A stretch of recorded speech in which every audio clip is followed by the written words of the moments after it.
गांव में रहने का देखने का मौका मिला नहीं ज़्यादा कुछ। तो लॉकडाउन में जब अपन गांव में वापस आए तो मैंने अपने गांव में क्या देखा, क्या महसूस किया, इसलिए मैंने सोचा कि एक बार गांव के सामने आया जाए, अपने गांव के बारे में अपने गांव के लोगों को बताया जाए। तो चलो शुरू करते हैं। तो चलो भाइयों, आज तुम्हें ऐसे गाँव की कहानी सुनाता हूँ। उस गाँव की एकता के बारे में आज तुम्हें बताता हूँ। देखो, एक बार तुम उस गाँव में चलकर, जहाँ ईद और दिवाली मनाते हैं सभी साथ मिलकर, तो जहाँ सारे लोग भाईचारे के साथ रहते हैं, उस गांव को हम लोग गरण गांव कहते हैं। तो जहाँ हर जाति का इंसान, तालियां तो अगली दो लाइन पे मांगूंगा आपसे, कि जहाँ हर जाति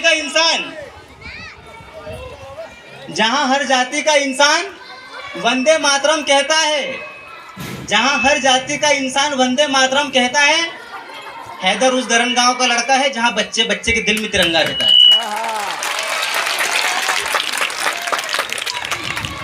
तो जहाँ होली पे हम सब एक दूसरे को रंग लगाते हैं, तो पोले पे सभी साथ में मिलकर बैलों को भी नहलाते हैं। घर घर में झूला बन जाता है और नाग पंचमी मनाते हैं। उस दिन सारे लोग घरों में दाल बाटी भी बनाते हैं। सही जा रहे हैं? सही जा रहे हैं। तो संजोरी आती है दिवाली पर, हम ईद पे सिवैयाँ खिलाते हैं। कोई देता है गंगा जल, हम आबे जमजम पिलाते हैं। तो जहाँ हर इंसान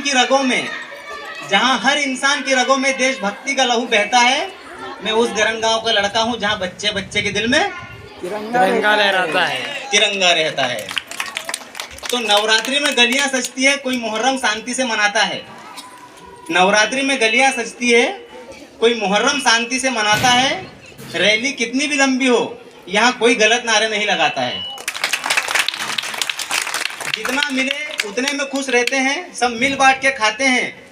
और कोई कोशिश करता है बुराई फैलाने की, तो मेरे पूरे गांव वाले एक हो जाते हैं। क्योंकि वो गीता के हामिल, हम कुरान वाले हैं। वो गीता के हामिल, हम कुरान वाले हैं, मगर दुश्मन की खातिर दोनों हिंदुस्तान वाले हैं। मेरे गांव में भी कुछ धर्म के ठेकेदार आने लगे थे, कुछ कम बुद्धि के लोगों को भड़काने भी लगे थे। धर्म के नाम पर वो एक दूसरे में फूट डालना चाहते थे, वो भाई भाई को आपस में लड़वाना भी चाहते थे। तो भला हो उन बुद्धिमानों का जिन्होंने समझदारी दिखाई और ऐसे धर्म के ठेकेदारों को उनकी औकात भी बताई। तो झुकाता है सजदे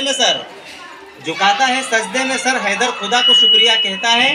और मैं उस गरण गांव का लड़का हूँ जहाँ बच्चे बच्चे के दिल में तिरंगा लहराता है, जहाँ बच्चे बच्चे के दिल में तिरंगा लहराता है। तो सच कहता हूँ भाइयों, कभी आकर देखो गरण गांव, कितनी प्यारी लगती है बजरंग चौक के पीपल की छाँव।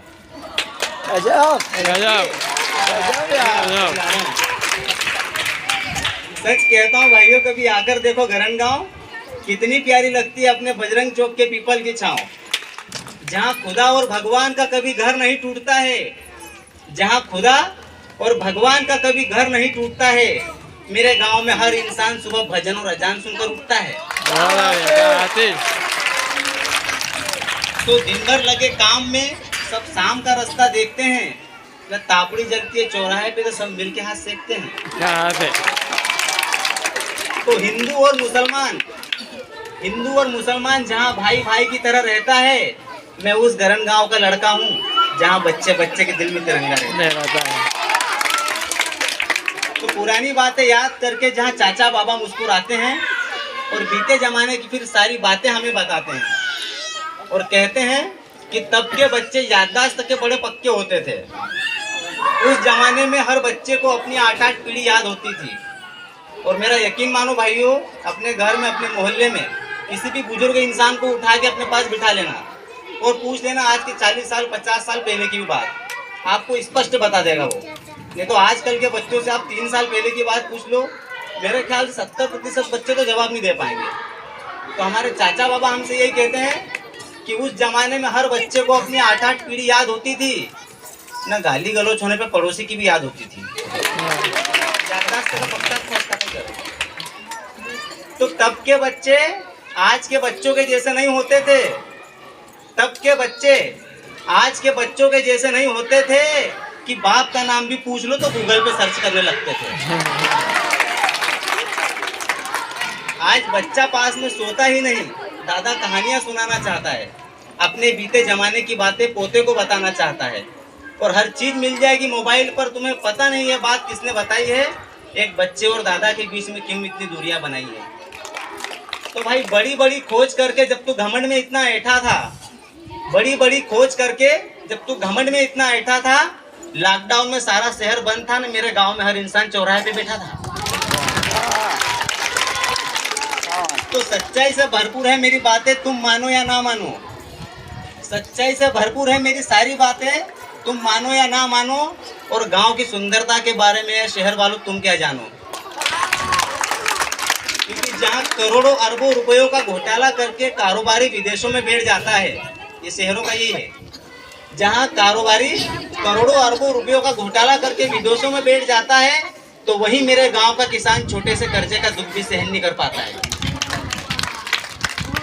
तो बचपन से लेकर बुढ़ापे तक, बचपन से लेकर बुढ़ापे तक जहां किसान संघर्ष में लगा रहता है, तो मेरे साथ बोलना कि मैं उस गरण गांव का लड़का हूं जहां बच्चे बच्चे के दिल में तिरंगा लहराता है, जहां बच्चे बच्चे के दिल में तिरंगा रहता है। आखिरी 4 लाइनें मेरे गांव के लिए, मेरे उस्ताद के लिए।